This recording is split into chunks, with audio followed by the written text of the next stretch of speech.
Boa noite, nós estamos na TV Web Luz Crística.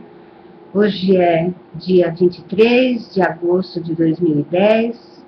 Estamos no grupo de estudos Luz Crística, onde nós já há algum tempo estamos estudando o despertar de uma nova consciência, um novo mundo, o despertar de uma nova consciência, do Eckhart Tolle, não dá para ver direito, publicado no Brasil pela Sextante e em Portugal pela Pergaminho. A TV Web Luz Crística fica no www.luzcristica.com/online.htm. Esse programa permanece gravado para que depois vocês assistam ou revejam e consigam acompanhar, não é? Ao vivo nós temos um chat, onde nós trocamos ideia com as pessoas que procedem a um pequeno cadastro que o provedor da TV exige, mas é só você guardar o nome e a senha que você usou no cadastro, porque será a mesma sempre de todas as atividades que você participar pela TV Luz Crística, é a mesma senha e o mesmo nome que você vai utilizar. Nós estamos hoje no Rio de Janeiro. Vamos permanecer aqui essa semana ainda. Na sexta-feira vamos fazer um ritual cabalístico, que é feito pelo Alexandre, na verdade, que é rezado em hebraico e aramaico, também às 20 horas ao vivo. Todas as sextas, uma sexta-feira é o ritual cabalístico, e a outra sexta é o encontro de mestres, encontro com os mestres de luz. Também é gratuito, basta entrar e participar no chat, e todos esses programas permanecem gravados. É só entrar e assistir. Bom, nós paramos na semana passada na página 65. Eu indico que vocês adquiram esse livro, porque é um livro muito, muito legal.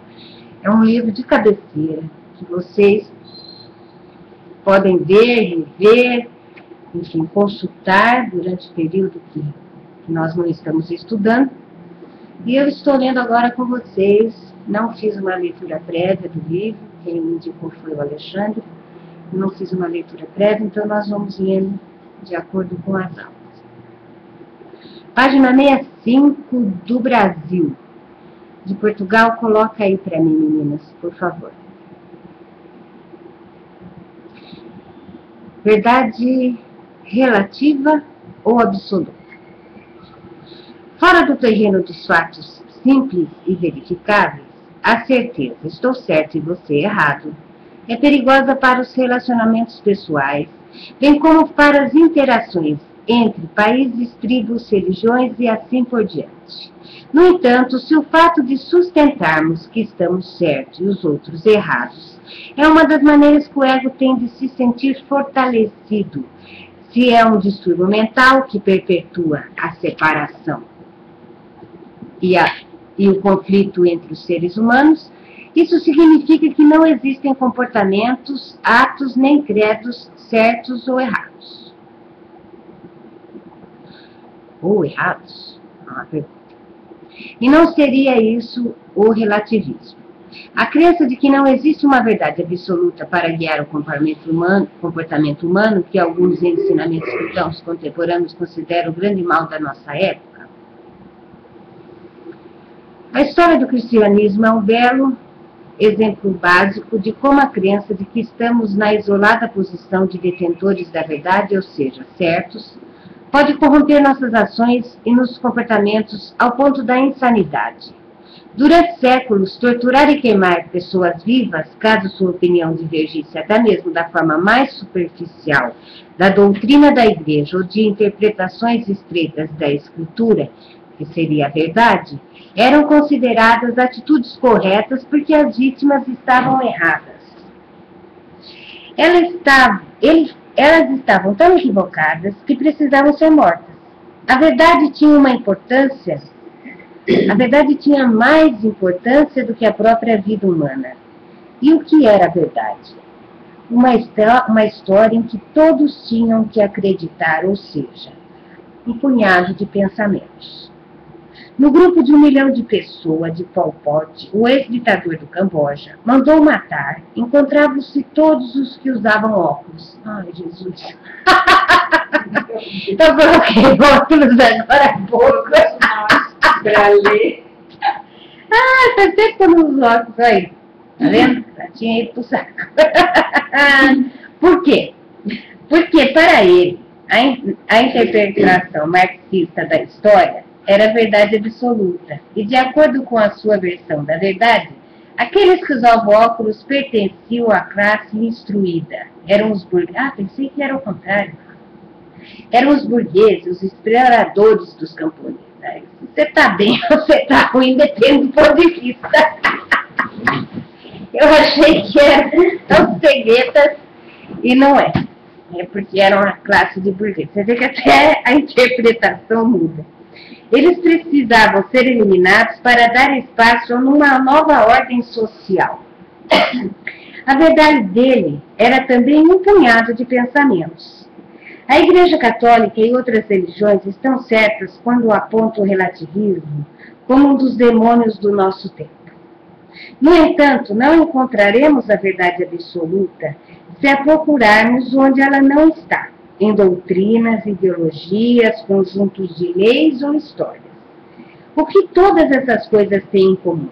Elas se constituem de pensamentos. Na melhor das hipóteses, o pensamento indica a verdade, contudo, nunca é a verdade. É por causa disso que os budistas dizem que o dedo apontando para a lua não é a lua. Oh, gostei. Todas as religiões podem ser falsas e verdadeiras, dependendo de como as usamos. Cabe a nós colocá-las a serviço do ego ou da verdade. Se acreditarmos que apenas nossa religião é a verdade, nós a estamos utilizando em prol do ego. Empregado dessa maneira, o credo se torna-se uma ideologia e cria uma sensação ilusória de superioridade, assim como de divisão e conflito entre as pessoas. Quando trabalham para a verdade, os ensinamentos religiosos representam pontos de sinalização ou mapas que as pessoas conscientes deixam no caminho para nos ajudar a despertar espiritualmente, isto é, a nos tornarmos livres da identificação com a forma. Existe apenas uma verdade absoluta, e todas as outras verdades emanam dela. Quando a encontramos, nossas ações acontecem em sintonia com ela. A ação humana pode refletir a verdade ou a ilusão. Será que é possível colocar a verdade em palavras? Sim, porém as palavras não são a verdade. Elas apenas indicam a verdade. A verdade é inseparável de quem nós somos. Sim, você é a verdade. Sempre que a procurar em outro lugar, acabará decepcionado. O próprio ser que você é a verdade. Jesus tentou mostrar isso quando disse: eu sou o caminho, a verdade e a vida. Essas palavras são um dos mais poderosos e diretos indicadores da verdade, desde que entendidas corretamente. Se mal interpretadas, tornam-se um grande obstáculo. Jesus fala ao ser mais interior, da essência da identidade de cada homem ou mulher, na verdade, de toda a forma de vida. Ele se refere à vida que nós somos. Alguns místicos cristãos chamam isso de o Cristo interior. Os budistas o denominam de natureza de Buda. Para os hinduístas é o Atma, a essência divina. Quando entramos em contato com essa dimensão que trazemos dentro de nós, e isso é o nosso estado natural, e não uma conquista milagrosa, todas as ações que praticamos e os relacionamentos que estabelecemos refletem o estado de unificação com a vida única que sentimos em nosso interior. Isto é amor. Leis, mandamentos, normas e regulamentos são necessários para aqueles que estão separados de quem eles são, da sua verdade interna. Essas regras destinam-se a evitar piores excessos do ego, porém, em geral, não são nem capazes de fazer isso. Ame e faça o que quiser, diz Santo Agostinho. As palavras não conseguem chegar mais perto da verdade do que isso. É 10. Vamos dar uma conversada disso aqui? E aí a gente vê o próximo tópico.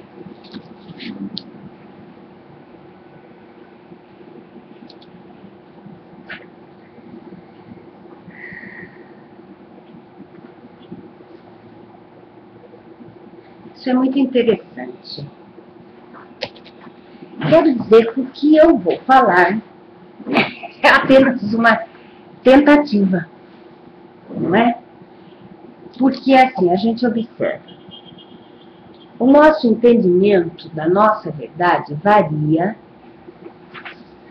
de acordo com o que a gente caminha, e na verdade o que há é uma ampliação da nossa consciência. Nós vamos... A impressão que eu tenho... Carmen, você podia até fazer um daqueles seus PowerPoint. Eu li, viu, o seu livrinho. Eu não sei se eu devolvi, mas eu li aquele que você me fez. Ó, você podia até fazer isso para nós. A Carmen faz umas coisas maravilhosas. A visão que eu tenho seria, nós estamos aqui, o ser humano sentadinho, né? Sentadinho é tudo bem legalzinho, sempre coloca ele assim, em posição assim de óculos, sentadinho, né? Aí, mais perto de nós, como nós estamos... desculpa, depois eu falo com você, cara. Quando nós estamos sentados e mais próximos de nós, é como se os nossos pensamentos rotineiros, enfim, quando nós não sabemos que existe por detrás de nós, é como se os nossos pensamentos fossem encaixotadinhos e estivessem próximos de nós. E nós não conseguimos perceber, exatamente por causa dessa formatação também, uma verdade maior em nós. E a verdade maior em nós abrange todo o universo. Então é como se a gente estivesse sentadinho e cheio de caixinha de pensamento. Mas todo o universo em volta já existe. O ilimitado já existe. Nós estamos em um ilimitado.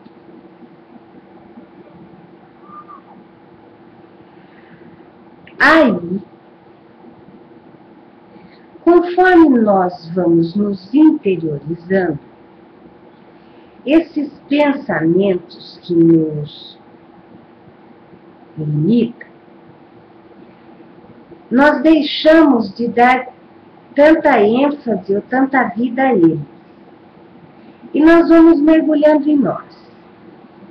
Quando nós vamos mergulhando em nós, em amor, e não em julgamento, porque o julgamento está aqui, o vitimismo está aqui, tudo nessas nossas coisinhas, né? E dá para entender o que eu estou querendo dizer? Está fechado. Quando nós mergulhamos em nós e vamos buscar a nossa verdade, essas crenças vão perdendo a força e nós, quando mergulhamos, vamos caminhando por um estado de consciência maior. Então, porque tudo já existe. Então, conforme nós vamos mergulhando e a nossa consciência vai aumentando, o ilimitado vai se desvelando. Porque você vai parando de dar força para essas suas caixinhas que te perturbam, que te limitam. E quando você mergulha em você, você vai descobrir a sua verdade. A sua verdade. A sua história, a sua verdade, as suas faltas de limite. E o universo vai se desvelando. Se quiser deitar, pode deitar. O universo vai se desvelando. E nós vamos sair desse justo que é as nossas crenças, os nossos pensamentos. Porque, às vezes, nós compramos ideias dos outros. Outras pessoas alcançaram a verdade dentro delas. A verdade do universo. O seu norte, a sua essência. Alcançaram dentro dela e tentaram falar para os outros. Olha, mais ou menos por aqui. Aí, quando os outros, querendo acertar, as pessoas desejam acertar. Mas aí, se perde num certo grau de loucura interior. Todos nós temos um estado meio maluco. Isso faz parte da humanidade, né? A gente dá uma pirada na gente mesmo, que a gente está muito amarrado a nossas caixinhas. Ah, legal! Muito bem.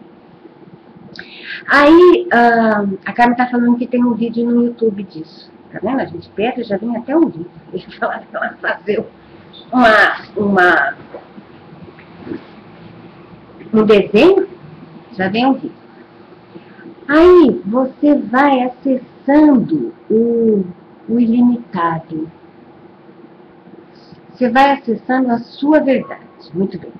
E quando a pessoa pira, ela tenta até fazer um bem, mas já numa loucura interna e fechada e restrita, que acha que se nós estivermos defendendo uma verdade, muitas pessoas já passaram por isso, inclusive para quem acredita em reencarnação,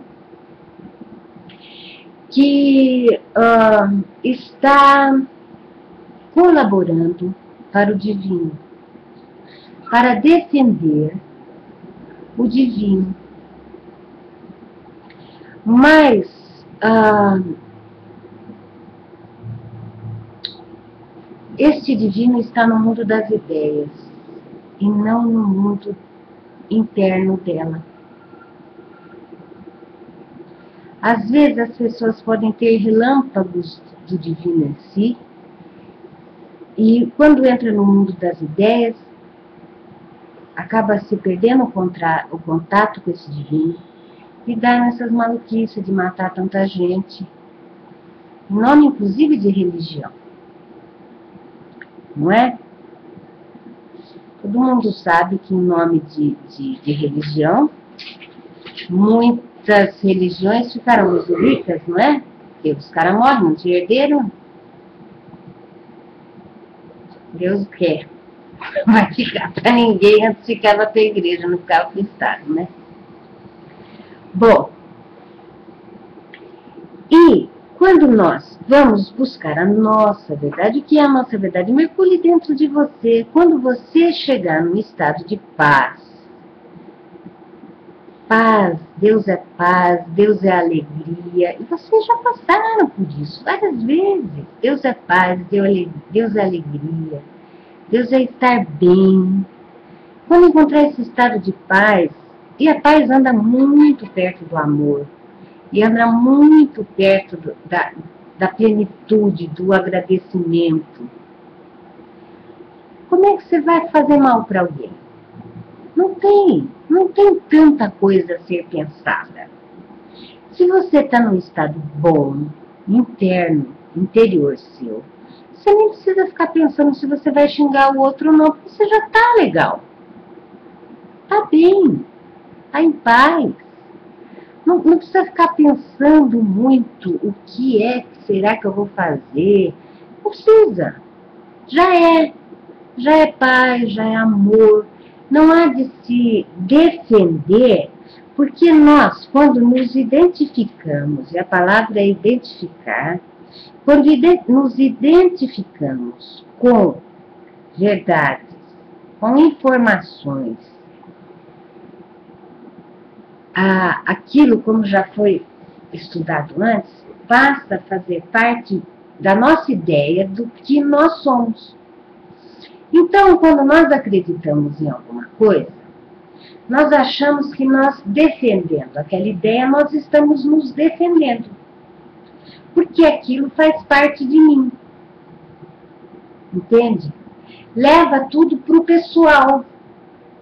Porque eu acredito e você não acredita, eu, para me validar como pessoa, preciso me posicionar nessa história, tomando a coisa como pessoal, para que tenha um certo e para que tenha um errado. Para que apenas uma verdade prevaleça. Como se isso fosse uma grande coisa. O que acontece é um puxar a energia do outro, puxar a energia do outro e pronto. Às vezes vai um mais cansado para casa, né? Desvitalizado.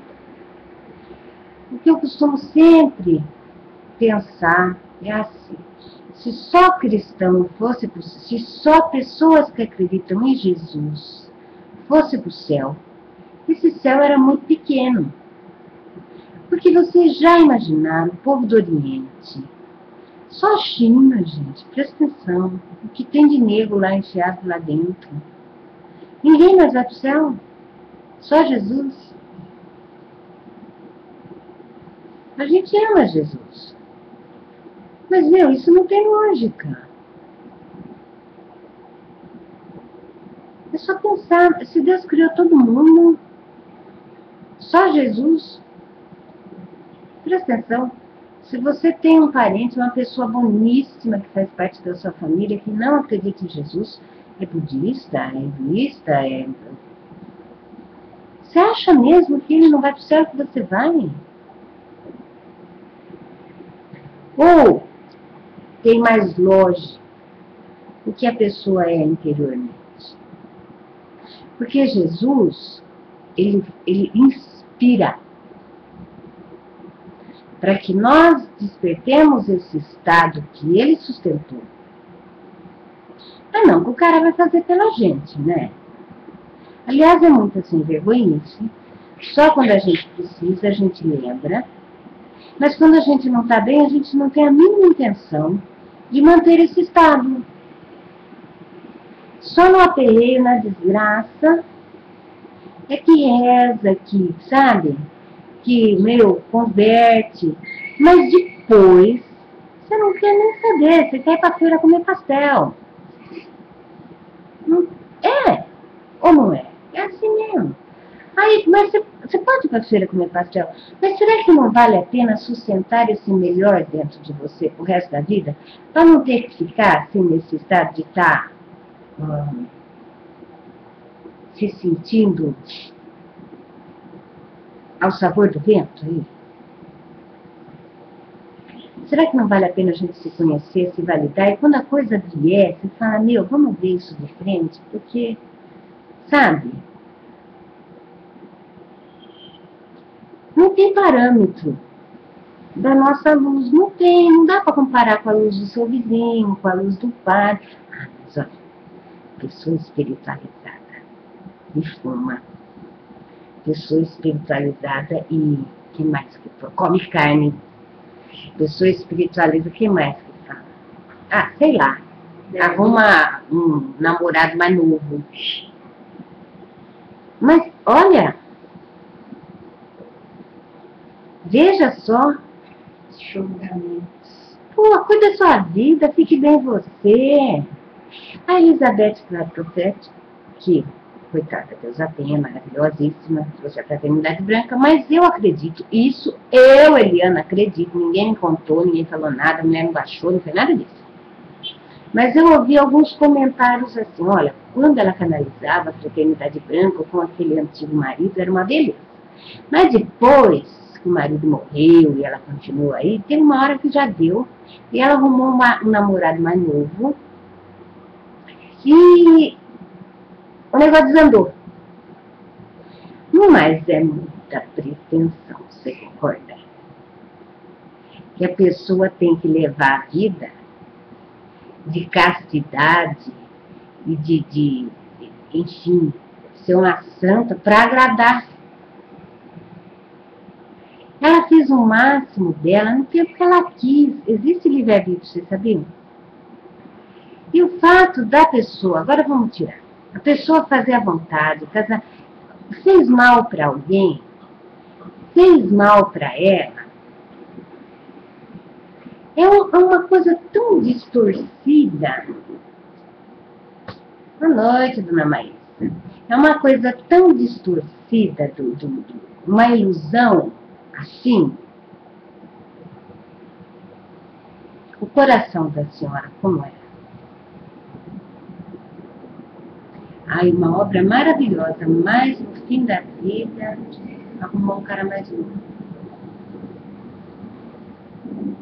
Aí já tem um certo... faça você. Não existe vida espiritual separada da vida material. Não existe. Se você está bem, você está bem sempre. E, se você está bem, você não vai ficar procurando o rabo no outro. Você vai cuidar do seu.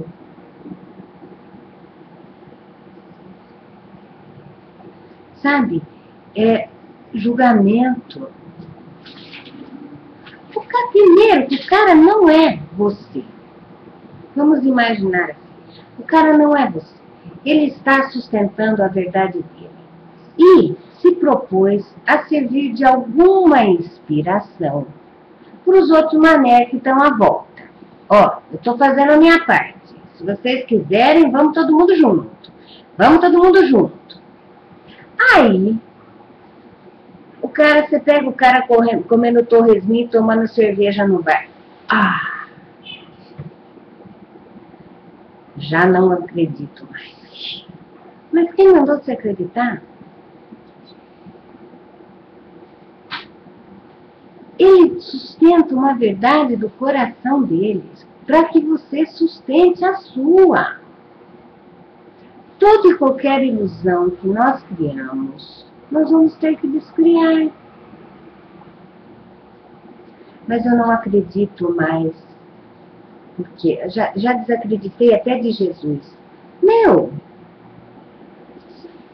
Está na hora de nós trazermos o nosso melhor para fora. Você vê como são estados diferenciados dentro de nós? Vamos trazer o nosso melhor para fora. Vamos, sabe, nos manter em paz, em calma.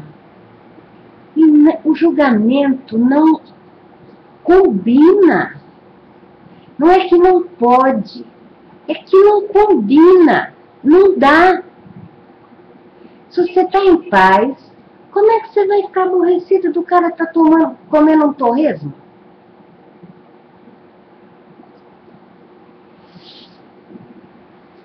Entende?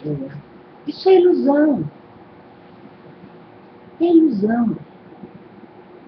E a gente também não faz para ficar melhor ou pior do que ninguém. A gente faz para ficar bom para nós. A nossa calma. Não há necessidade de defender verdades. É só ampliar a nossa consciência e ficar em paz. Quando nós estamos nos medindo, não é o divino, é ego. Medição, qualquer mais, bem, pior, melhor, menos, é medição. Busca dentro de você a paz, para que você efetivamente fique em paz. Vai lá, menina. Meninada, falem alguma coisa. O Jeová está no chat. Boa noite, Jeová, um homem.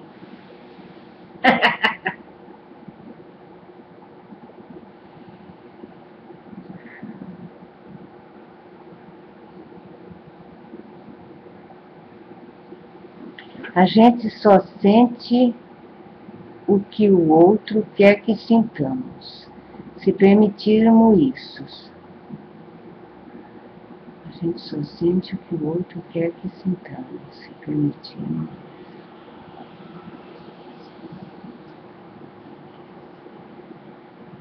Melhor, escreve melhor, Maíra. Tem 200 mil opções para comentar isso. Você fala que a gente varia os nossos estados conforme os outros nos provocam? É isso?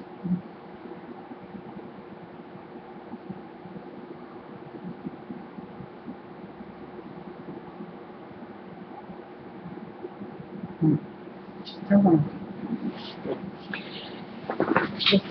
Vamos dizer, que a gente mora com uma pessoa altamente controladora. Isso não é muito difícil.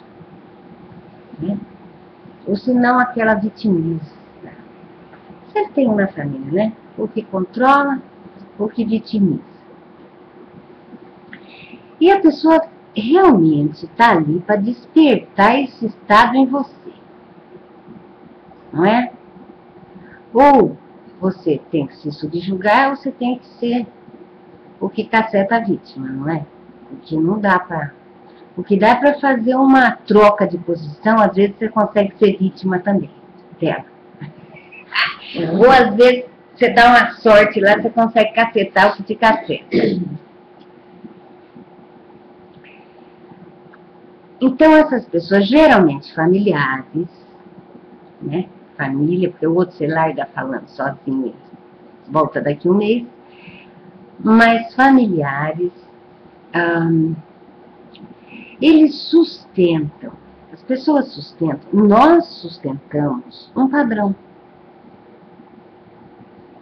Porque nós nos identificamos com aquilo que nós achamos que nós somos.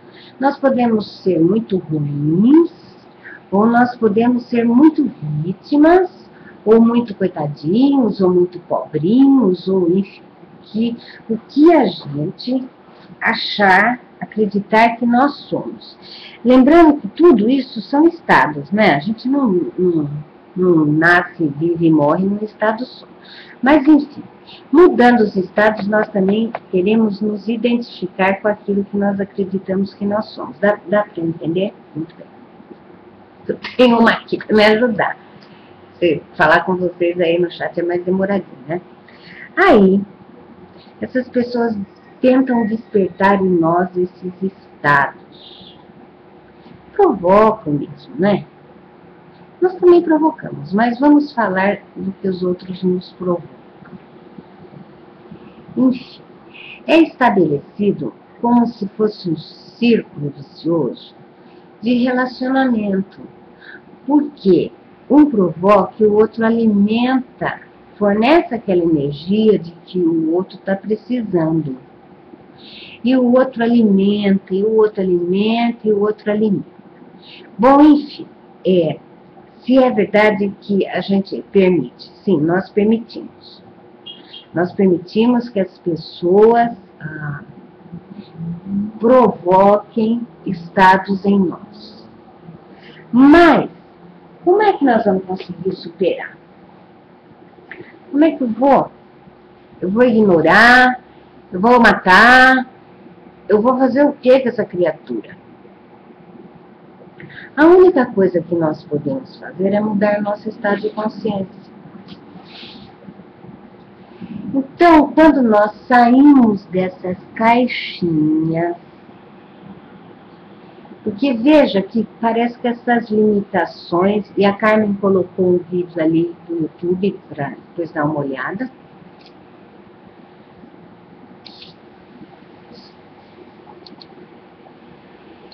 Quando nós saímos dessas caixinhas,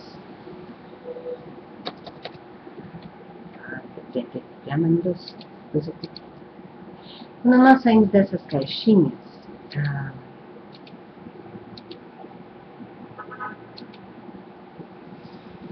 que nos limitam e nos incomodam, Quando nós mergulhamos e falamos, meu, isso tá um saco, será que não dá para ser melhor? Eu vou buscar dentro de mim um estado de paz. Sabe? Porque essa crença de que tem que ser isso aqui pro resto da vida tá dando, entende? O externo começa a nos incomodar. Aí nós vamos buscar dentro de nós essa paz. O que amplia? A nossa consciência. Aí você consegue até ter uma convivência melhor, porque você, com a sua consciência mais ampla e não restrita só naquela encheção de saco, você consegue respirar, você consegue, a cabeça silencia, porque o que a nossa cabeça faz? Fica falando, olha, tá errado, olha o que tá fazendo, olha o que você fez. Então, quando a gente tira a força desses pensamentos cíclicos e nós nos voltamos para o nosso interior, buscando dentro de nós a nossa verdade, nós paramos de dar força para esses pensamentos, essas criações, essas formas, essa parentada, enfim. E nós vamos alcançando um estado de paz dentro de nós. E isso pode até nos trazer mais clareza para resolver a situação. Porque nós já não estamos mergulhados nessa culpa, nesse julgamento, nessa culpa, nessa coisa. Então, tudo é uma mudança de consciência interior. Desde que a gente estava estudando o Serapis, ele sempre falou, é consciência. É consciência. E outros tantos livros, é consciência. A consciência traz um estado amoroso por si só.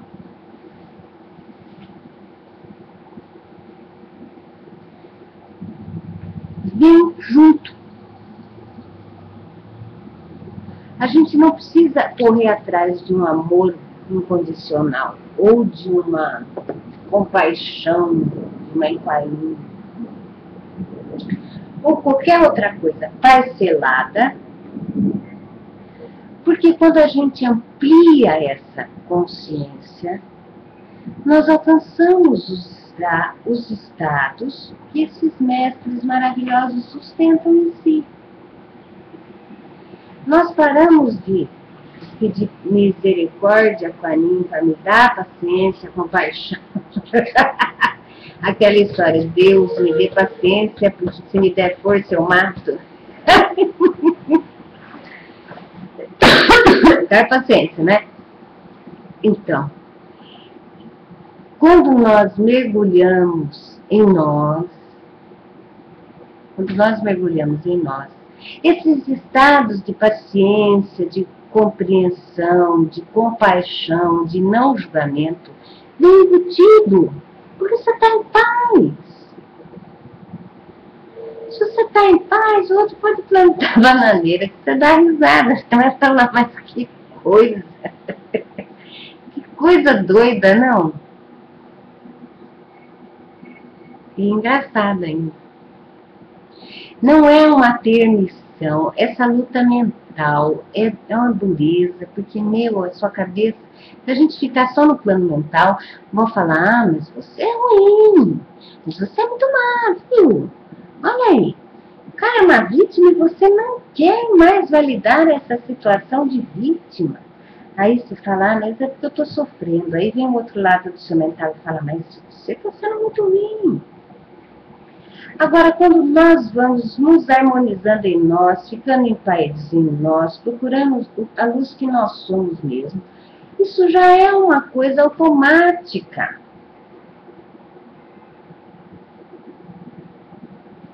Quando vocês vão viajar, vocês voltam num estado assim maravilhoso. Depois, nos dias, é que vocês vão perder a paciência de novo em casa, não é? E aí você já está entrando de novo naquele. Você está perdendo o seu estado de paz, porque a loucura existe lá, todo dia. Você está perdendo aquele seu estado de paz, de harmonia. E aí vai o mental de novo, aí vai o mental de novo. O mental seria interessante funcionar no segundo momento, e não no primeiro. O segundo momento, primeiro você sente, depois você fala muito bem, o que vamos fazer? Ou agora, não é? Do que já ir com a maior azia pegar o ônibus, porque ai, dureza. Vai cada um defender a sua verdade num domingão, aí você já volta com aquela coisa que eu tinha que ir lá, não. O nosso mental, ele é desregrado, porque nós não tínhamos consciência nem disso, nem que ele existia. Nós antes achávamos que tudo que nós pensávamos éramos nós. E na verdade não é bem assim. Você pensa, mas você pode ver o seu pensamento de fora. E não se identificar. A palavra é identificar. Não se identificar pessoalmente, ou seja, eu vou defender isso até o fim.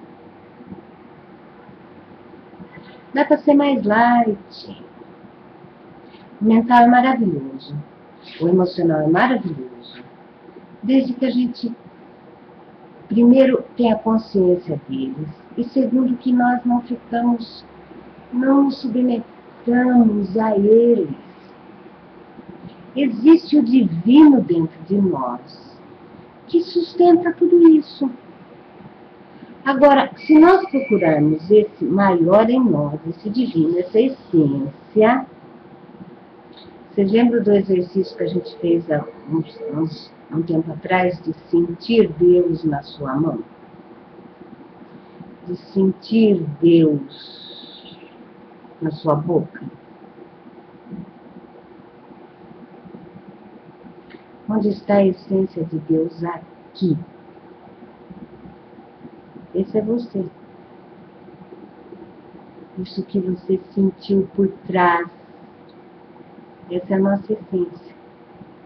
E você perceba que há um estado de consciência já diferenciado. Você já perde o apego, a identificação. Não há de se brigar com o mental, com o emocional, absolutamente nada. Confrontos não resolvem nada. Mas sim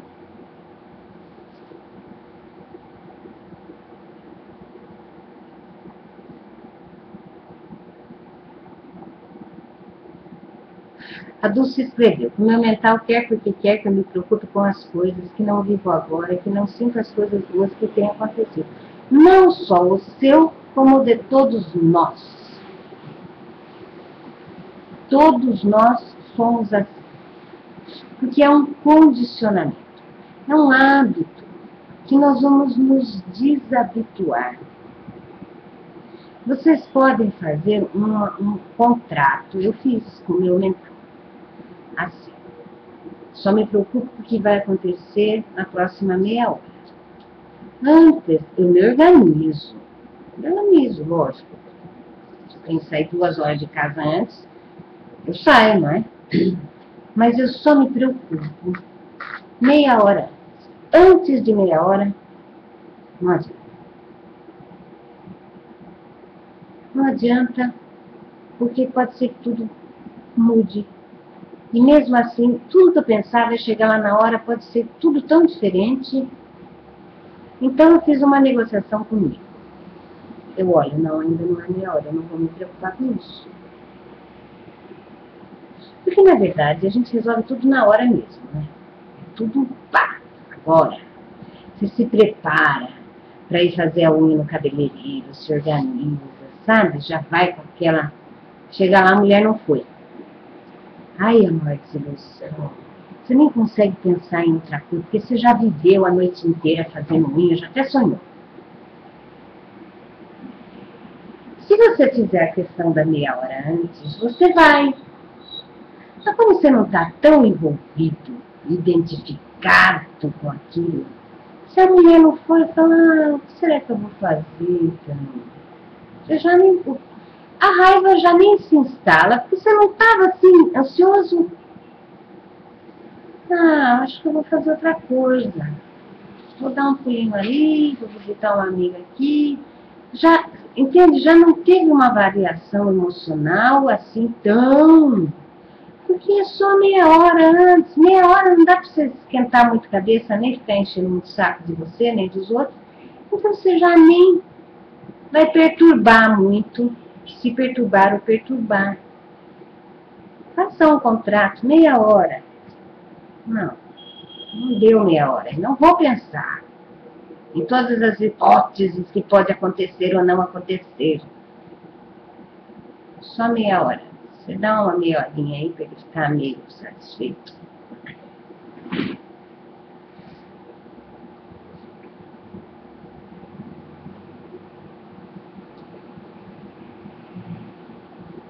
Ah, propaganda da Neura. A mulher está lá na piscina e a Neura vem, punha. Porque é de Portugal uma propaganda que vem a Neura assim, mas você não limpou, você não chegou, você... Ela fala, para, Neura, já está limpo. Agora o produto eu não lembro. Mas é isso. Vamos lá, página 68. Mais alguma questão? É difícil, mas não é impossível, Mara. É condicionamento. Veja bem, quando a gente tinha 6 anos, a gente não estava aí com absolutamente nada. Só a gente não sabia o que era tempo, não sabia o que era mês, não sabia o que era semana, não sabia o que era hora de escola. Aí nós nos condicionamos a nos preocupar e a pensar. Pensar, preocupação mais para frente. A gente não era desse jeito. Então, o que nós fazemos é nos descondicionar. Também foi um saco quando a gente era criança. Quando tinha que guardar horários, quando tinha que ter responsabilidade, quando não sei o quê. Quando você falava, meu, aonde isso vai dar? Estava tão bom. A gente lembra que a gente não gostava, né? De, puxa, tem que levar o irmão na escola ainda. Olha, que coisa. Mas aí nós fomos nos condicionando a ficar pior. Agora nós podemos nos condicionar a ficar melhor. É sempre com a gente. Meia hora. Não vou me preocupar. Não vou pensar. Segura, não pensa, não. Eu vou pensar só meia hora antes. Sobre todas essas porcarias que vai dar. Você consegue aproveitar a viagem. Você consegue, sabe? Viver num outro estado de consciência, porque sua cabeça não está correndo, atormentando, falando, te deixando aqui, nos problemas, presos nessas caixinhas aqui, porque você não tem tempo de sair daqui, porque, né? Os problemas, as preocupações, as crenças, está tudo aqui, e você não tem liberdade. Descondiciona. É só a gente, infelizmente. Por mais que eu fale que Jesus vem à Terra, que algum guru venha flainando, não vai ter jeito. Nós mesmos vamos, as pessoas podem, os seres de luz podem ajudar. Eles ferramentam uma vontade interna nossa. Quando a gente começa a fumar, ou quando a gente começa a tomar cerveja até hoje eu não consegui acostumar. É ruim. A cerveja é um negócio amargo. É ruim pra caceta. Toma um chazão de bolda, é a mesma história. Mas aí você vê, os outros falam, ai, mas é gelatinho. Ah, mas é gostoso. Ai, aí você fala, bom, deve ser bom mesmo, porque todo mundo fala que é bom. Aí você começa, toma mais, até que um dia você fala, gostei. Eu sei lá quantos copos tem que tomar para gostar. Mas não é assim de saída. Você dá cerveja com uma criança, chore, porque não é gostoso. Você tem que ter um paladar de adulto, tirando aí que faz bem, que faz mal. Estamos falando de sabor. Você vê que não é uma coisa agradável. E a gente se condiciona a tomar. Mesma coisa o cigarro, quando a gente fuma, você tosse, queima, espirra, dá sinusite, rinite, sei lá o que. Mas deve ser bom. Não é assim que acontece? Aí a gente insiste e acaba gostando. Isso é para coisas assim, com sabores não muito agradáveis. Agora, se nós vamos nos condicionando para uma coisa melhor, e nós vamos vendo um resultado bom, aquilo também vai ficar mais fácil. Nós insistimos, fala só meia hora. Aí você fala, puxa, parece que hoje eu não esquentei tanta cabeça. Isso é bom mesmo. Aí você quer mais ficar num estado de paz. Tudo é condicionamento, tudo é hábito. E a gente pode nos habituar a viver num estado de confiança diferente também. Não é tão difícil assim, a gente já fez coisa pior. O ego não é pessoal. No nível coletivo, o modelo mental, estamos certos e eles estão errados, está particularmente entrincheirado naqueles lugares do mundo onde há conflito entre os dois lados, que podem ser países, raças, tribos, religiões ou ideologias. É muito antigo, extremo e endêmico. Ambos são igualmente identificados com sua própria perspectiva, a sua própria história, isso é, com o pensamento. Toda história é pensamento, toda a história da nossa cabeça, de combate, de tudo, são pensamentos que nós nutrimos. Os dois são incapazes de perceber a outra perspectiva, ou seja, num estado de consciência diferente, sabe? Conseguir ver mais amplo a história. Ou seja, outra história possa existir e também ser válida. O escritor israelense, o Halevi, fala da possibilidade de conciliar uma narrativa competitiva.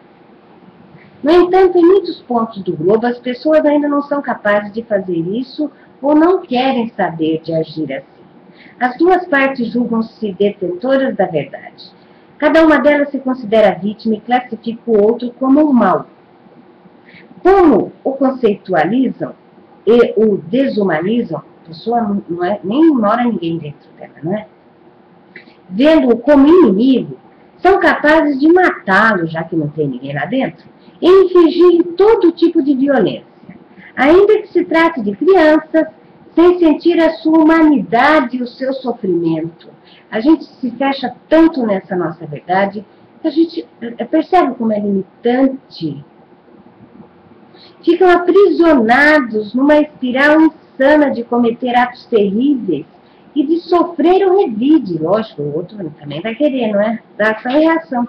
Portanto, torna-se óbvio que o ego humano, em seu aspecto coletivo, como nós contra eles, e até mesmo mais doentio do que o eu, o ego individual, embora o mecanismo de ambos seja idêntico.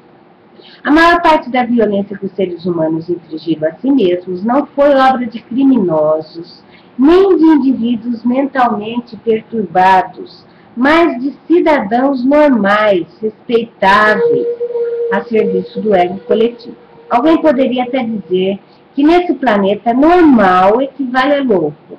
O que se encontra na raiz dessa insanidade? A completa identificação com o pensamento e a emoção, isto é, o ego. A cobiça, o egoísmo, a exploração, a crueldade, a violência ainda são dominantes em todas as partes do mundo. Quando não reconhecemos esses elementos como manifestações individuais e coletivas de um distúrbio básico ou de uma doença mental, caímos no erro de personalizá-los. Isso sou eu. Eu tenho que sustentar isso. para eu entender o que eu sou. Não, não é que o ego não tenha nada de bom. O ego é maravilhoso, ele nos sustenta toda a nossa personalidade. Agora, nós não podemos achar que nós só somos o ego ou que nós somos só a nossa perna. Nós que nos imitamos. Você tem uma ligação profunda com a sua perna esquerda, mas a direita eu não gosto. Não dá. Não dá para gostar só de uma coisa. Fazer essa identificação com a sua perna direita, com a perna esquerda, como se a direita não existisse. As duas são ótimas, mas é você que tem um probleminha. Limitante. O ego não é ruim. Nós é que nos atrapalhamos. Por isso que ele fala que é uma doença mental. Ele quer dizer que a gente só dá confiança para a perna esquerda e não liga para a direita.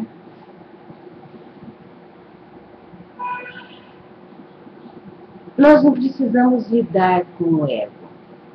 Nós precisamos ver que existe alguém atrás do ego. Esse que está atrás somos nós. Não há de se combater, mas há de se perceber essas coisas que nós mesmos andamos fazendo. Entende? Não é confronto. Você vê quando a sua cabeça está louca, você... Opa! Meia hora. Não é um confronto. É uma consciência. Consciência. O ego é maravilhoso. Mas a gente só acreditava que existia ele, é só isso. Quando a consciência amplia, nós percebemos que ele é uma parte nossa, mas que nós não somos só ele. Não vamos combater o ego, porque o ego é uma criação de Deus. Nós é que nos identificamos só com a perna esquerda. E quando a gente passa a ter duas pernas, a consciência aumenta.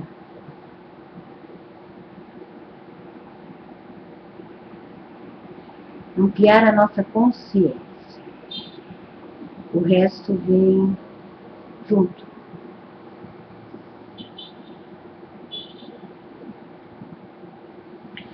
Construímos uma identidade conceitual para o indivíduo ou grupo e dizemos: é isto que ele é aquilo que eles são. Sempre que confundimos o ego que detectamos em alguém com sua identidade, isto é obra do nosso próprio ego, que usa essa interpretação errônea para se fortalecer, mostrando que está certo, portanto é superior. Muito bem, aproveitando a luz. Então aí a gente percebe. Percebi você. Eu faço isso. Ora, quem não faz, não é? Eu faço isso. Coisa horrível. Não. Quando você perceber, você falou, meu querido, não é bem assim. Vamos deixar isso pra lá? Só isso. Não precisa ficar se condenando. Não precisa ficar se martirizando, porque senão você tá de novo no jogo seu. De hora vítima, hora jogador, e não sai disso. Sabe, percebi que eu tô falando mal da minha vizinha. Não vamos fazer isso, não.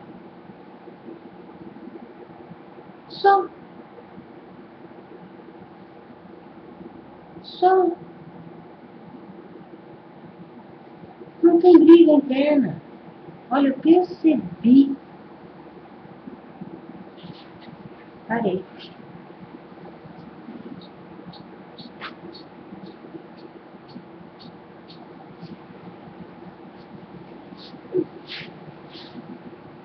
No caso aqui, que ele fala assim, quando nós vimos alguém,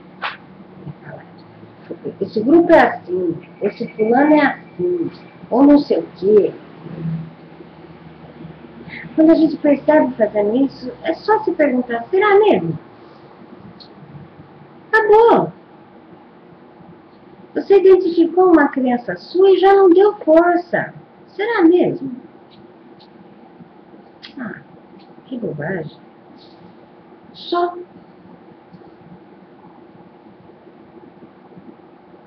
Somente isso. Não precisa ficar se machucando.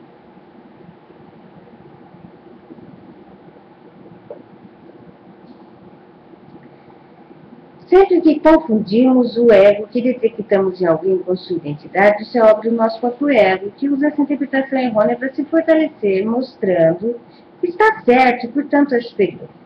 Ele também faz isso reagindo com condenação, indignação e, geralmente, raiva em relação ao inimigo percebido. Aí você olha e fala, será mesmo? Que é isso que eu sempre acreditei? Ah, que bobagem. Isso é engano. Não precisa se confrontar. Tudo isso lhe proporciona uma imensa satisfação. Fortalece a sensação de separação entre nós e o outro, cuja alteridade, isso é, a natureza ou condição do que é o outro, do que é distinto, aumenta a tal ponto que já não conseguimos sentir sua humanidade e nem suas raízes na vida única que compartilhamos com cada ser humano e divindade que temos em comum. Os padrões egóicos específicos a que reagimos com mais intensidade em alguém e que classificamos erroneamente como sua identidade tendem a ser idênticos aos nossos. No entanto, ou somos capazes de vê-los ou não queremos detectá-los em nós. Nesse sentido, temos muito a aprender com os nossos inimigos. O que existe nele que nos incomoda ou perturba? O egoísmo, a cobiça, a necessidade de poder e controle, a falta de sinceridade, a desonestidade, a propensão à violência, o quê? Qualquer coisa da qual nos sintamos no outro, é a qual reagimos com intensidade, também existe em nós. Mas não é mais do que uma forma de ego, como tal é impessoal. Ela não tem nada a ver com quem a pessoa é, nem com quem nós somos. Somente se a confundirmos com nossa identidade, ela pode representar uma ameaça à nossa percepção do eu. Muito bem. Quando nós vamos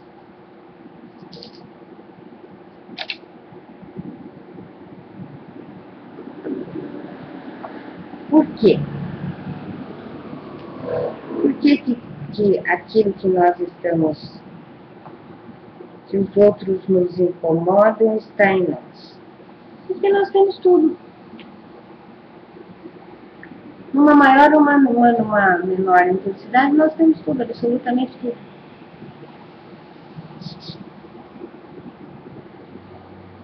E se aquilo está te incomodando, é porque você está identificado.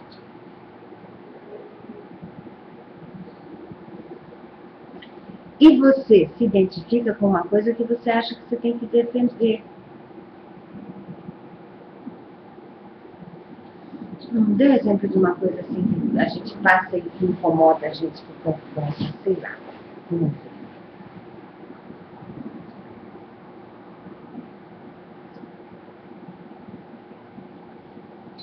Pode ser roupa.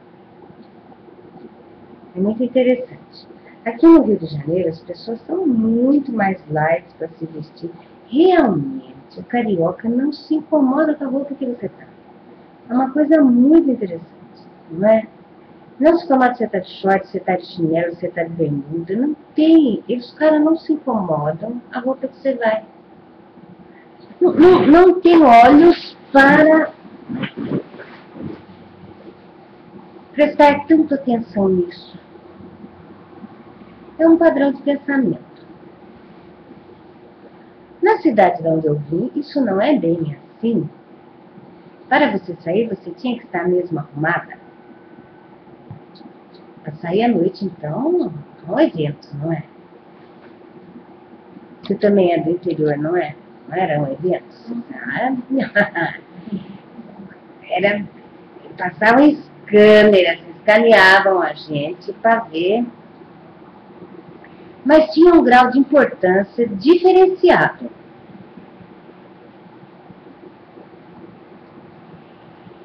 E nós acreditamos, assim, de onde a gente veio, que prestar tanta atenção assim é uma coisa correta. Aí você muda para o Rio, uma cidade grande, bem light, você começa a perceber que as pessoas não ligam tanto para isso. Aí você fala, puxa vida, olha que legal. Por que você cobrava tanto do outro estar arrumado? Porque a gente tinha que estar arrumado. Então, se eu tenho que me arrumar, você também tem que se arrumar. Aí, quando você sai aqui, você vê que o outro não está ligando, você pode estranhar no começo. Você fala, meu, que gente, estranho. Mas aí você começa a ver, pá, eu também não preciso me arrumar tanto assim. Já estou gostando. Não é que as pessoas andam esculhambadas, não é isso. Mas ninguém está aí. Se você está de chinelo, se você está de tênis, que faz um calor miserável, geralmente o recomendado é que você ande mesmo de um sapato, alguma coisa aberta, porque senão você não aguenta. Então, você vem pra cá e fala, poxa vida, esse povo assim não liga tanto, hein? Então eu não preciso defender tanto, porque eu também posso ser mais livre. Aí quando você vê, você superou. Por que o outro tem que ser assim? Porque você tem que ser assim. Você está muito identificado. É ruim? Não, é limitante. Nós estamos falando de mudança de consciência para quebrar os nossos limites. É limitante. Esses estudos não são para formar confusão na sua cabeça. São para a gente viver melhor a vida, para a gente nos perceber, para as coisas ficarem melhores, para a gente ficar em paz. E não para arrumar confusão para nós mesmos. É muito limitante, é só. Aí a gente fica sufocado naquela caixinha nossa. Quando a gente vê, puxa, não é bem assim, então eu posso parar de encher o saco dos outros, porque eu também não preciso fazer. Assim, com essa rigidez, porque eu já me desidentifiquei. Ou seja, antes eu achava que eu era uma pessoa que tinha que se vestir de meia calça, sapato alto, porque isso fazia parte da minha identidade. Aí quando você muda para uma cidade de praia, né? Aí é o melhor exemplo. Na cidade de praia, o povo não anda de meia calça, sapato alto. Só quando tem que trabalhar numa empresa, mas no dia a dia, opa, é mais light, porque o calor pega. Aí você fala, poxa, então eu não sou mais assim, ó, como eu mudei.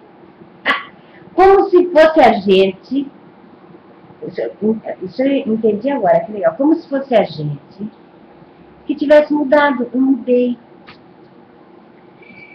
Eu nunca fui aquilo, eu estava aquilo. E eu achava que aquilo era eu, o salto alto e a saia. Se perguntasse, eu ia falar que eu era muito austera, muito, né, trabalhava assim, então eu sou uma pessoa muito arrumada, e virginiana então ainda, né? Então antes, quando eu trabalhava, eu andei 20 anos de salto alto, agora eu não aguento nem olhar para isso, que dói minha perna. Então, veja como eu mudei, não fui eu que mudei. Eu não era, e também não sou isso.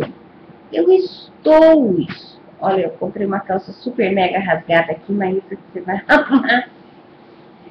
Mas eu também não sou, Eliana, que vocês vêm de calça rasgada de sapato alto? Eu estou no momento, sim.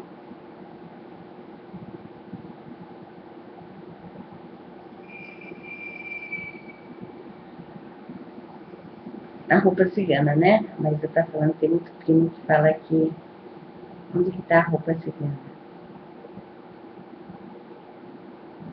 Porque ela fala que a cigana tá no coração.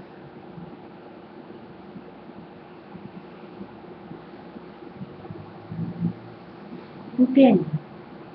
Então, caiu uma grande ficha minha. Eu nunca fui alguém elegante. E eu não sou uma pessoa esquilombada. Nem uma coisa nem outra.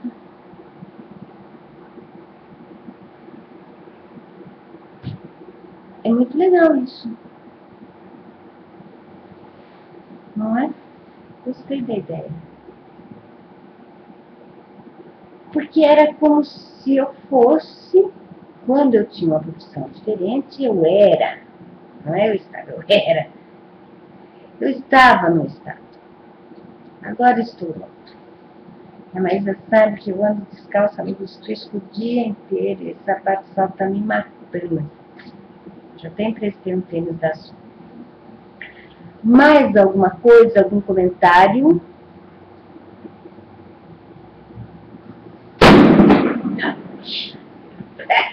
Rocinha. Ai, que absurdo, né? Fala, você.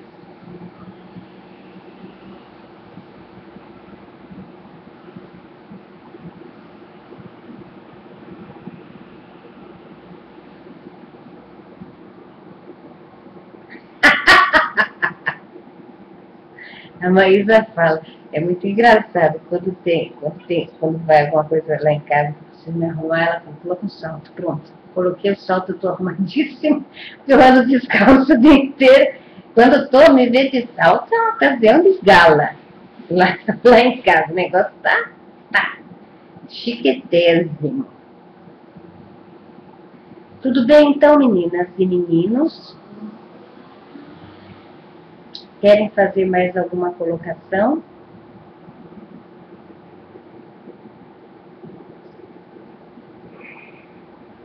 Então, gente, vamos encerrar por hoje, não é?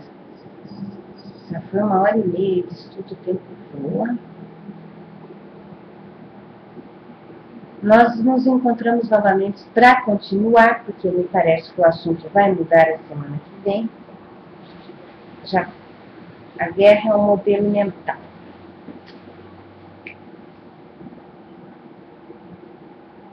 Não.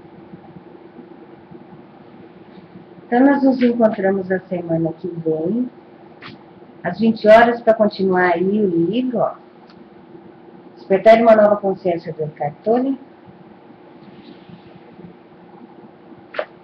Segunda-feira. Se Deus quiser, sexta-feira, o ritual cabalístico com Alexandre às 20. Tá bom? Beijinhos.